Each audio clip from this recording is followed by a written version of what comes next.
আসসালামু আলাইকুম রহমতুল্লাহি ওবরকাতুহ। সম্মানিত দর্শক, এই মুহূর্তের কয়েকটি স্থানীয় এবং আন্তর্জাতিক সংবাদ শিরোনাম এবং সেই সংবাদ শিরোনামের সঙ্গে আমাদের আগামী রাজনীতি, আমাদের জাতির ভাগ্য কিভাবে জড়িত হতে যাচ্ছে সেই বিষয়গুলো নিয়ে আলোচনা করব।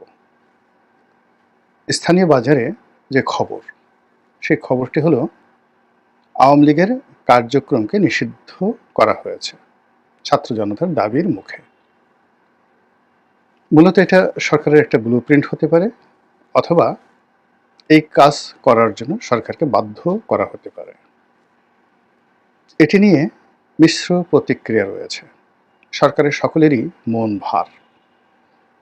তারা যে খুব উল্লসিত বা এই কাজ করার ফলে তারা যে খুব বিজয় হয়ে পড়েছেন, এরকম কোনো অভিব্যক্তি আমি তাদের চোখে দেখিনি। ছাত্র এবং জনতা যারা রয়েছেন, তাদের মধ্যে যে ঐক্য ছিল আগস্ট, সেপ্টেম্বর, অক্টোবর মাসে, সেই ঐক্যে সম্প্রতি ফাটল ধরেছে, ভীষণ রকম ফাটল ধরেছে। স্পষ্টতই সরকারে যে দুজন ছাত্র প্রতিনিধি রয়েছেন আর রাজপথে যারা আছেন ফাস্টনার সার্জিস, তাদের মধ্যে বিরোধ এখন তুঙ্গে। এর পরের যে খবর, সেটি হলো সরকারের ভিতরে এবং বাইরে ডক্টর আসিফ নজরুলকে উদ্দেশ্য করে বা তাকে টার্গেট করে যে সকল কথা এবং বার্তা ছড়ানো হচ্ছে, তাতে করে এই ভদ্রলোকের জীবন রীতিমতো জাহান্নামে পরিণত হয়ে গেছে।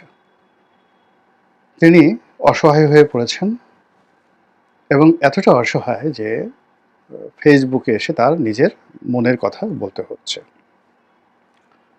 আশ্চর্যজনক ব্যাপার হলো, তার সেই ফেসবুক যে কমেন্টগুলো, সেই কমেন্টগুলোতে তার পক্ষে কোনো লোক নেই এই মুহূর্তে।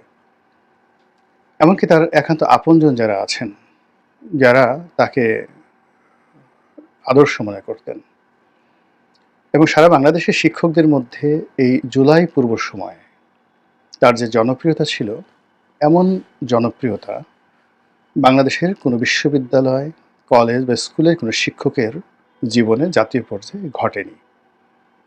একেবারে টপ অফ দ্য লেভেল। কিন্তু তিনি যদি এখন পদত্যাগ করেন, তারপর বিশ্ববিদ্যালয় ক্যাম্পাসে ফিরে যান, ঘোরাফেরা করেন, এই বিষয়গুলো একেবারে অসম্ভব ব্যাপার। তার জীবন, জীবিকা, পরিবার, পরিজন সব কিছু এখন হুমকির মধ্যে পড়ে গেছে। সরকারের ভিতরে তার কোনো সহকর্মী তার প্রতি সহানুভূতিশীল, এটি আমার কাছে মনে হচ্ছে না।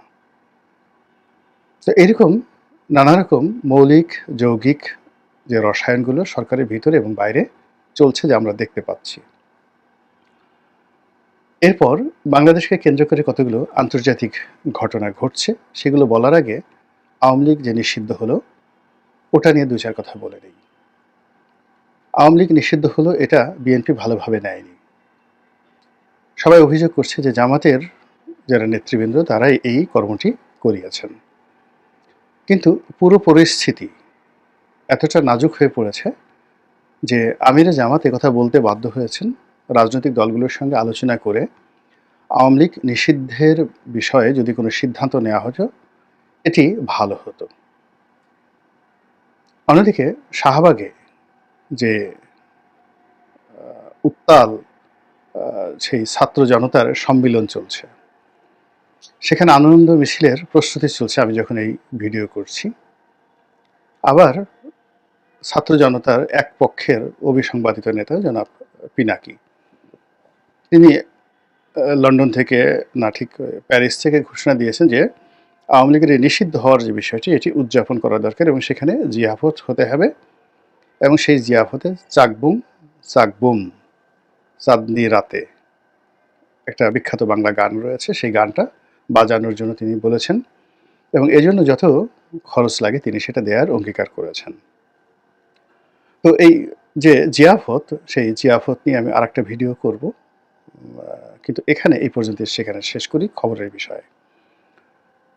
তারপর যেটি বলছিলাম যে স্থানীয় এই যে আওয়ামী লীগ নিষিদ্ধ নিয়ে সরকার, বিএনপি, জামাত, অন্যান্য দলগুলোর মধ্যে যে মিশ্র প্রতিক্রিয়া, সবাই কাণ্ডজ্ঞানহীন হয়ে পড়েছেন যে কাজটা কি ঠিক হলো না বেঠিক হলো।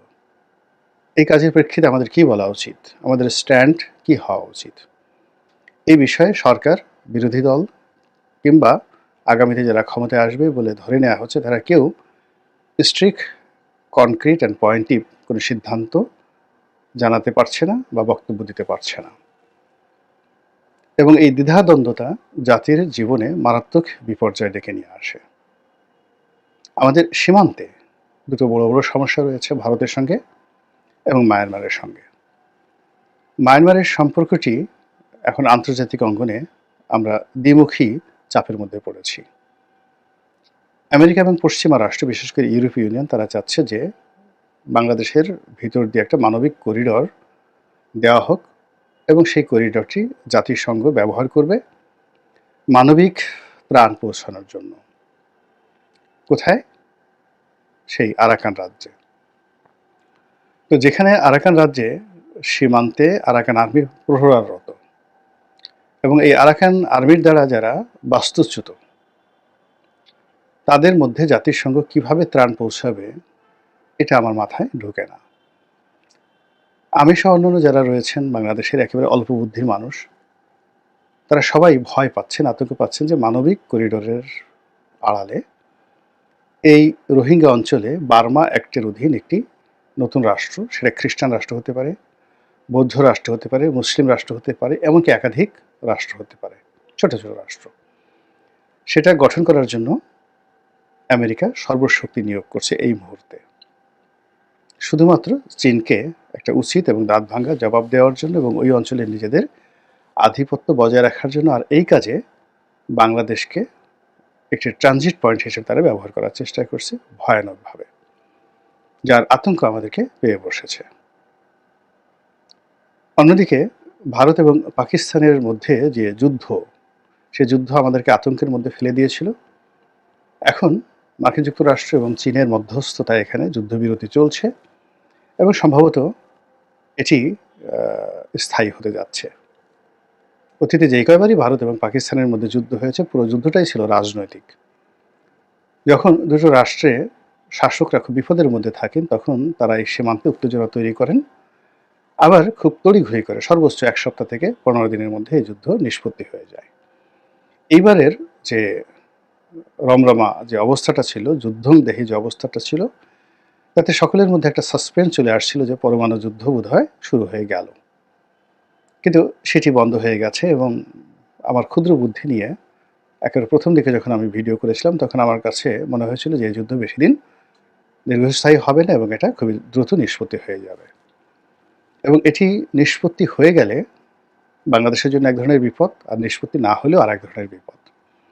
যদি পাকিস্তান জিতে যেত, পুরো বাংলাদেশে পাকিস্তানি আধিপত্য, ইসলামপন্থীদের বাড়াবাড়ি, এটি মারাত্মক আকার ধারণ করত। আর ভারত যদি জিতে যেত, তাহলে আমাদের সর্বনাশ হতো। কিন্তু এই যে একটা যুদ্ধবিরতি, সেই যুদ্ধবিরতিতে ভারত যে সময়টা পেয়েছে, ব্রিদিং সময়টা পেয়েছে, শ্বাস নেওয়ার সময় পেয়েছে, এই সময়টিতে তারা বাংলাদেশে কূটনৈতিক চাল চালবে।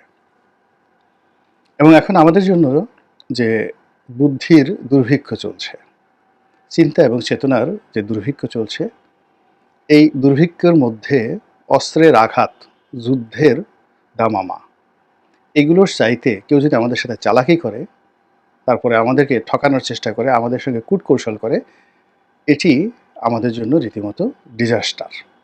এর কারণ হলো, গত সেই 15টি বছর ধরে ক্রমাগত জুলুম, অত্যাচার। তারপর গত জুলাই আগস্ট থেকে আজ পর্যন্ত সরকারের সম্ভোগ গতি, সর্পগতি, সর্পিল গতি এবং তাল বেতাল, যেটিকে ডক্টর মোহাম্মদ ইউনূসের ভাষায় লড়র ভড়র, সব কিছু লড়র ভড়র হয়ে গেছে। এই লড়র ভড়রের কারণে আমাদের মন এবং মস্তিষ্কের উপর গজব নাজিল হয়ে গেছে। মন থেকে ভালো কোনো সুভাষিস আসে না, মস্তিষ্ক থেকে ভালো কোনো চিন্তা আসে না। ভীষণ রকম আমরা অস্থির অবস্থার মধ্যে আছি। এভরিবডি, দেশ, কাল, জাতি, সমাজ, খুব সহজে ভয় পাই, খুব সহজে আনন্দিত হয়ে পড়ি, খুব সহজে কেঁদে দেই এবং খুব সহজে হেসে দেই। এরকম আমাদের একটা জাতিগত বৈশিষ্ট্য হয়ে এসেছে। তো এই সময়টিতে যদি কেউ আমাদের সঙ্গে চালাকি করে, একটা চকলেট দেখিয়ে বলে এটা বোমা, আর একটা বোমা দেখিয়ে যদি বলে এটা চকলেট, আমরা এই দুটোর পার্থক্য এই মুহূর্তে করার মতো অবস্থায় নেই।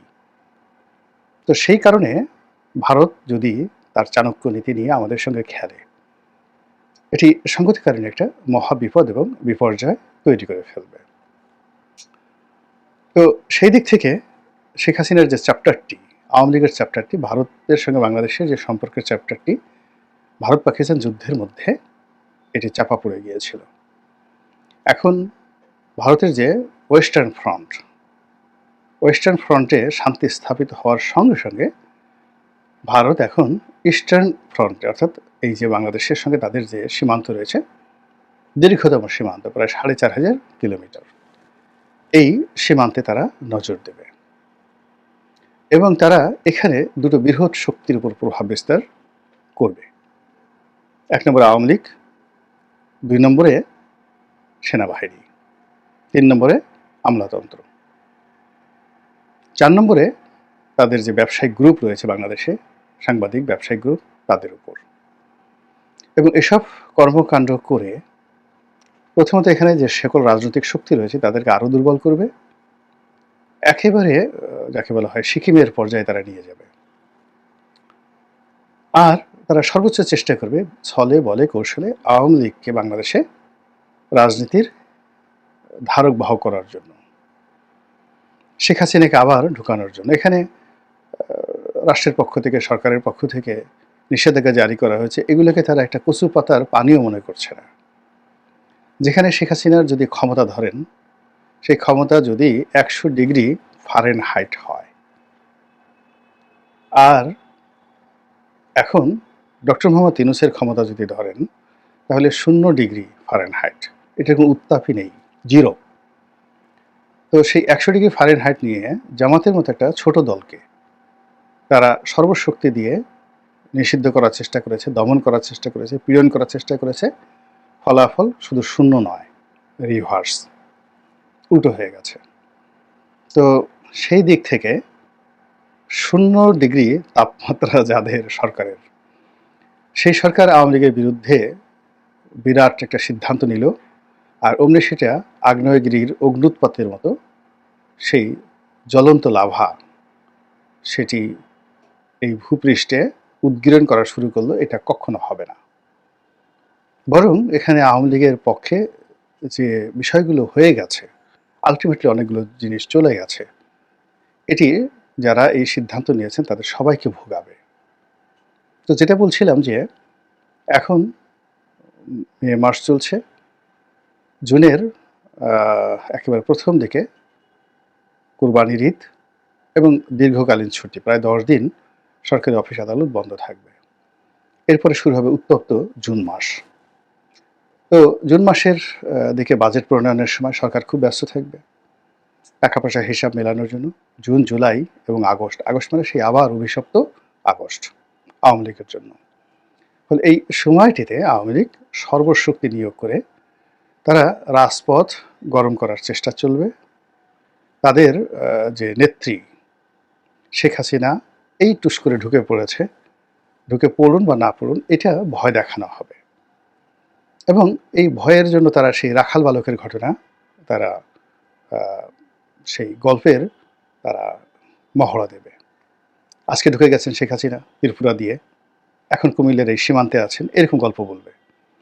আজকে শেখ হাসিনা ঢুকে গেছেন দিনাজপুরে আছেন, গল্প। লোকজন গিয়ে দেখবে ভুয়া ভুয়া ভুয়া, এইভাবে চারিদিক থেকে যখন ভুয়া ভুয়া আওয়াজ হবে এবং লোকজন যখন একেবারে নিশ্চিত হবে যে আওয়ামী লীগের কোনো শক্তিই নেই, তখন অলনে ছাড়েন তারা এমন এক আক্রমণ চালাবে, এমন এক ঘটনা ঘটবে যা কিনা সবাইকে হতভম্ব করে দেবে। এবং এটা নতুন কিছু নয়, হাজার হাজার বার সকল রাজনৈতিক দল গোষ্ঠী এইভাবে করেছে। আপনি যদি শ্রীলঙ্কার ইতিহাস দেখেন, সেখানে দেখেন রাজাপাকসে যেভাবে, মহেন্দ্র রাজাপাকসে যেভাবে পালিয়ে গেছেন শেখ হাসিনা, সেইভাবে পালিয়ে গেছেন। আবার সেই মহেন্দ্র রাজাপাকসের যারা লোকজন যেভাবে ক্যান্টনমেন্টে ছিলেন, ওভাবে শেখ হাসিনার লোকজন ক্যান্টনমেন্টে ছিল এবং এখনও আছে। তারপর হেলিকপ্টারে করে, সামরিক হেলিকপ্টার করে, যে সামরিক হেলিকপ্টারে করে মহেন্দ্র রাজাপাকসে পালিয়েছেন, সেই সামরিক হেলিকপ্টার করে তিনি আবার শ্রীলঙ্কাতে ফিরেছেন। এখন গিয়ে দেখেন তিনি কেমন আছেন। তো আমরা